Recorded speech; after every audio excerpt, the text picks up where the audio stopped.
Hi, this is Anand. Today we'll try to go through one of the admin concepts on SAS. Here we'll try to understand what is an SAA,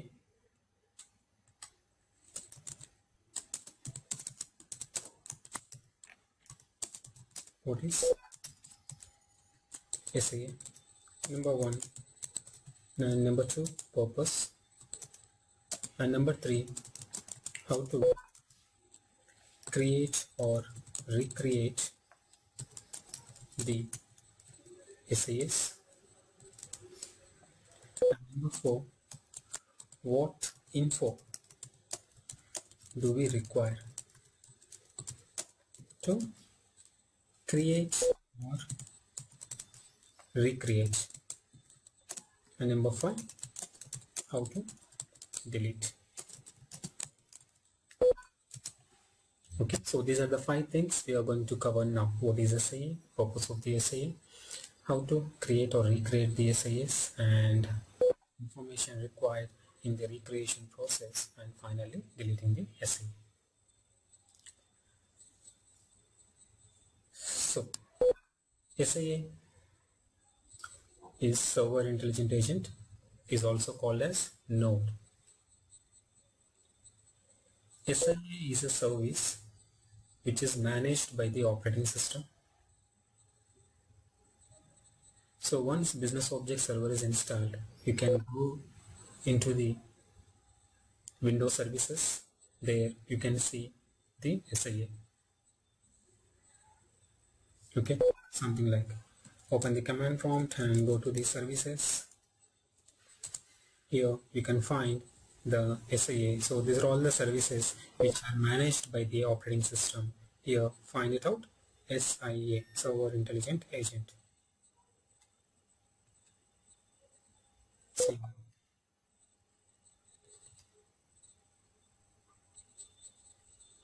So when the operating system starts, this SAA is automatically going to start. That's why the startup type here it's mentioned as automatic. So it will be started with the OS. So the purpose of the SAA is to stop, start and monitor the business objects enterprise servers. Business objects enterprise servers. If any of the server goes down, the SAA will start the server immediately. In case if the SAA could not able to start it, it will try for 5 to 6 times to restart the server, and if it's still unable to restart it, then it's going to fail the server. So once the server is failed,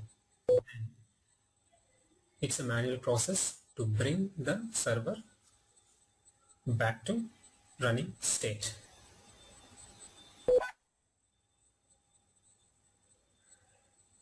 Now whenever you install a business objects, you will be getting one SAA or one node, and node or SAA, these are the terms used vice versa. Okay, all the business object servers were attached to the SAA or the node.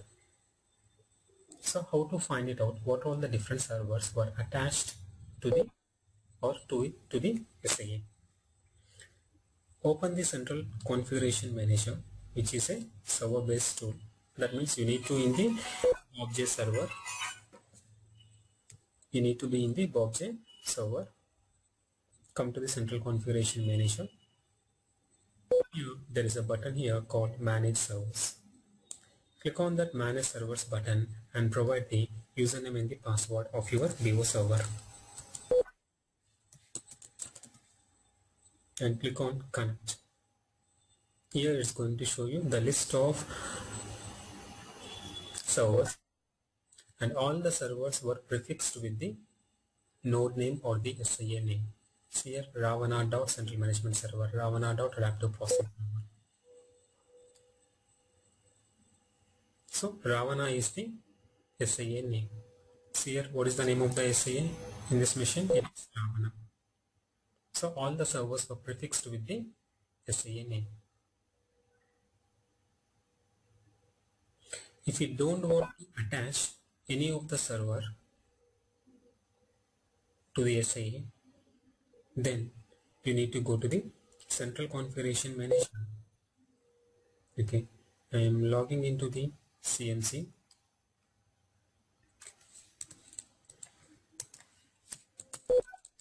and go to the servers list, click on servers, and here expand the nodes. If you see how many SAs we have here, only one, that is Ravana. The SA has been shown. If you have multiple SAs, all the SAs will be listed under the nodes, because SAA is also termed as the node, so that's why the SAA is listed under node. Select the SAA. For example, if you don't want one of the server attached to the SAA, select the server, go to its properties. Under common settings, there is a property called automatically restart this server when the server intelligent agents start. Uncheck this property. If you uncheck this property, the BO server, the SAA is not going to start the server, or SAA is not going to manage the server.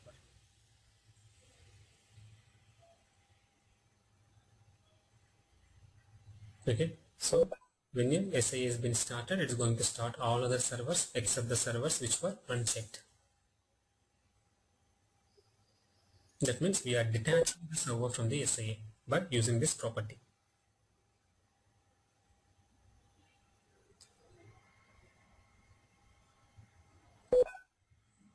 Okay, so let's try to understand now what is the workflow is going to happen whenever we try to start the SAA.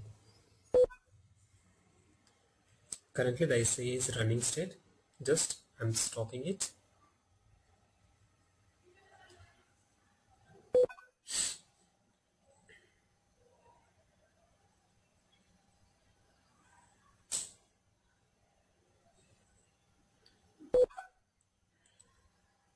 Okay, it got stopped. Now start the SAA. So when you start, what is the workflow is going to happen? Let's try to understand. Once I click on the start button, then the SAA will try to find it out in the local cache if there is any local running CMS to identify the SAA. If there is none available, then it will try to connect to the remote CMSs. If the remote CMS is also not available, then it's going to wait until one CMS becomes available. Once the CMS becomes available, then the CMS is going to identify the SAA and validates it, and then SAA will establish the connection to the CMS. Next, SAA doesn't know which servers it needs to start, because SAA is not going to maintain the information which servers were attached to this SAA so that those servers will be started. The same information will be stored in the CMS database, which is managed by the central management server. So it's going to put a request to the central management server to give the server list to start. Then the CMS will query the central management server database to get the list of servers which were attached to the SAA and hand over the list to the SAA. Then the SAA is going to start those servers one after the other.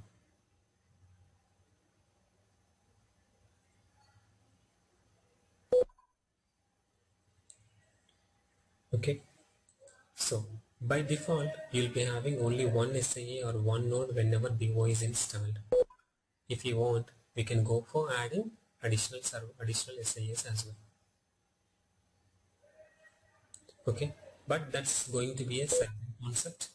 Okay, how many SAAs we need on a single machine?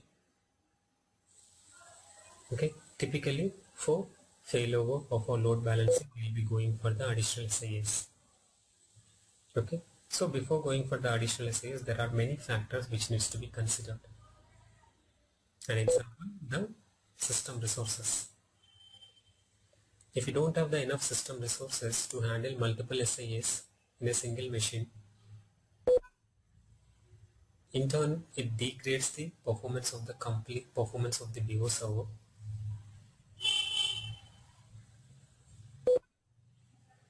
So that needs to be evaluated very carefully when we are doing the sizing. Okay, there are instances where we go for recreating the existing SIS. So in which cases we'll be going for recreating the existing SIS? Number one, if the SIA gets, that means if the SIA is not starting, if you are unable to start the SIA. And number two, the bootstrap files related to the SIA were got corrupted or deleted accidentally. In these two cases, you will not be able to start the SIA. So you need to recreate the SIA again. So in order to recreate the SIA or creating a new SIA, the steps were same except one small difference. So to illustrate now, instead of me recreating the existing SIA, I'm going to create one new SIA here, and I'm going to show you what is the difference between recreating and creating. Okay, so now click on add node. If you want to create one more additional SIA, click next. In the node name, if you provide a new name, it's going to create a new SIA. If you're going to provide an existing SIA name, it's going to recreate that SIA. And for this new node creation process, we have four options here. Number one, add node with no servers. That means it's going to add an SIA without any servers in it. And number two, it's going to add the node with one CMS in it, only one CMS server.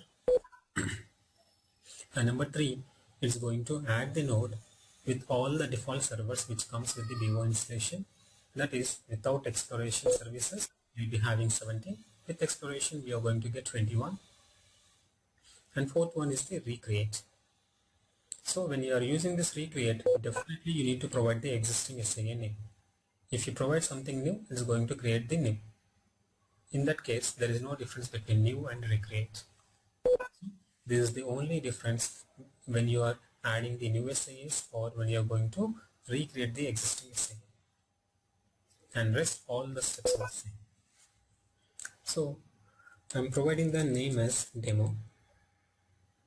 Okay, by default the SIA is going to run on port number 6410. As the port is already in use by the existing SIA, I'm going to provide a new port number, and I'm going to select the third option, add node with all the default servers. Click next. So select the CMS. So when performing this add node operation or recreate node operation, which CMS needs to be used? If you are already having an existing SIA where the CMS is perfectly running, then you can use first option. If you are recreating the SIA, you don't have any existing CMS running, then you can go for temporary CMS. So the temporary CMS, what it is going to do is, for performing this operation, a temporary CMS will be created. This operation is performed. Once it is done, it's going to delete the temporary CMS. So as I already have an existing SIA and one of the CMS under it is running, so I'm going to use existing running CMS.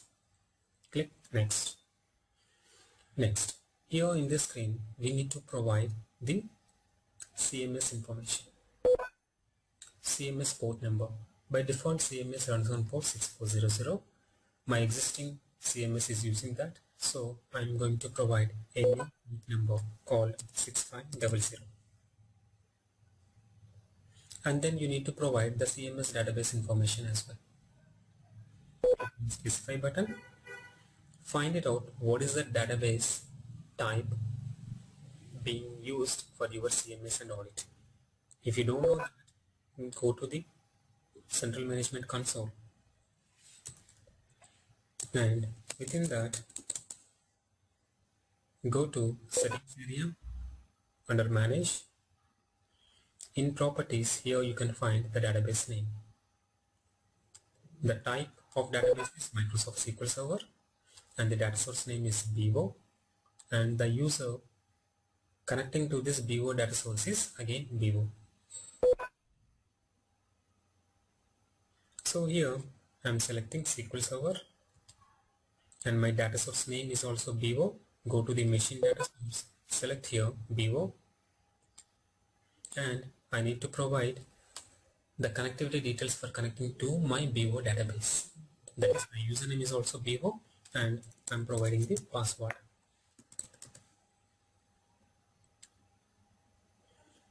So once it's authenticated, the username and the password is valid, then it will ask you for cluster key. So this cluster key is a new concept which is introduced in R4 for additional security. So in order to perform this, especially this add node or recreate operations, definitely you need to provide the cluster key, without which this operation cannot be moved forward. So I am providing the cluster key here as well.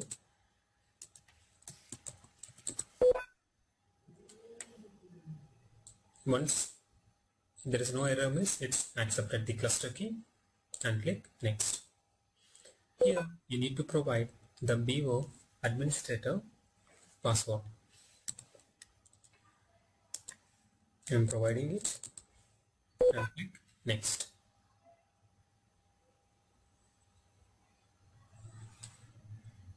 Let me try again.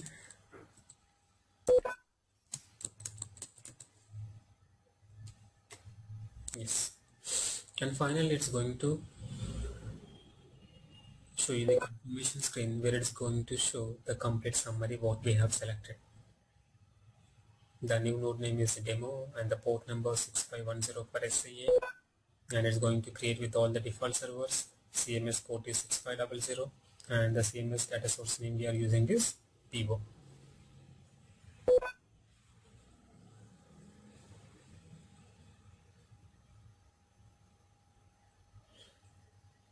And the other information. Once you verify, click on Finish button. It's going to take a couple of minutes to create the node. So in the meantime, let's try to understand what information do we require for creating the SAA or recreating the SAA. Creating or recreating, the information you require is number 1, your BO administrator username and password, number 2, the cluster key, and number 3, your database type, the CMS database name, and the username and password to connect to your CMS database. Without this information, you will not be able to create or recreate the SAAs. So get this information in hand before proceeding with these operations. So once the SAA gets created, it's going to show you the successfully created message, successfully added node. Click OK. See here, new node has been added.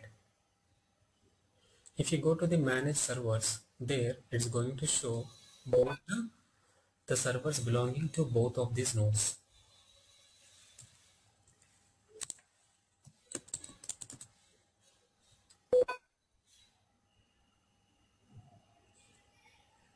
See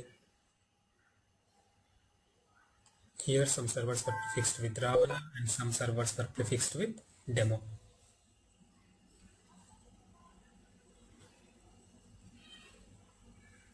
Right? Now let's close this. Go to the central configuration manager and go to the servers area.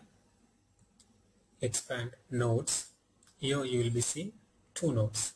Demo null it's showing. Why? Because we didn't start at the demo SAA. Start the demo SAA. Come here and refresh this page. See here. Expand the node now. Demo is one node, Ravana is another node.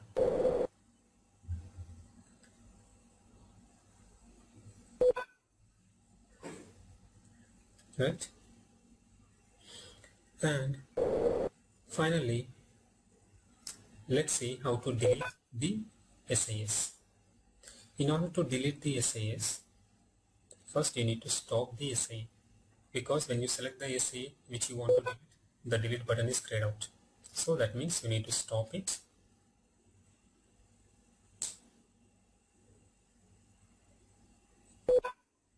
Now click on delete button. It will ask you for confirmation. Click yes, and then provide the administrator password. Click on connect. It's going to take a minute to delete it.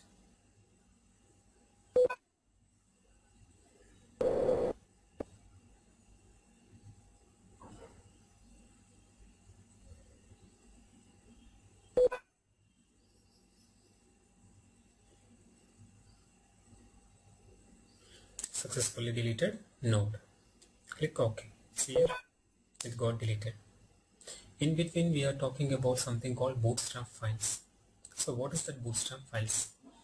So whenever you start the assignment, it's going to read the configuration information from the bootstrap files. If these bootstrap files were deleted or got corrupted, you will not be able to restart the SAA. In these cases, you will go and recreate the SAA, so the bootstrap files will recreated automatically. So where these bootstrap files were available? Go to your BOADMIN installation folder. So this is my BO installation folder. In that, go to SAP Business Objects Enterprise XI 4.0. In that, go to win64_x64. Here you can find there are 3 bootstrap files for every node. Okay, ensure these bootstrap files were in safe place. Keep them safely. Don't play with them.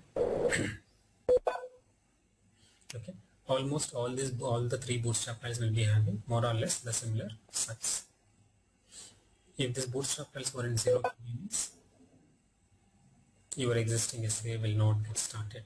So definitely you need to recreate it as per the procedure what we have seen.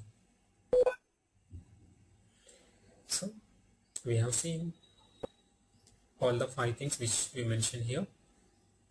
Thank you for listening, and we'll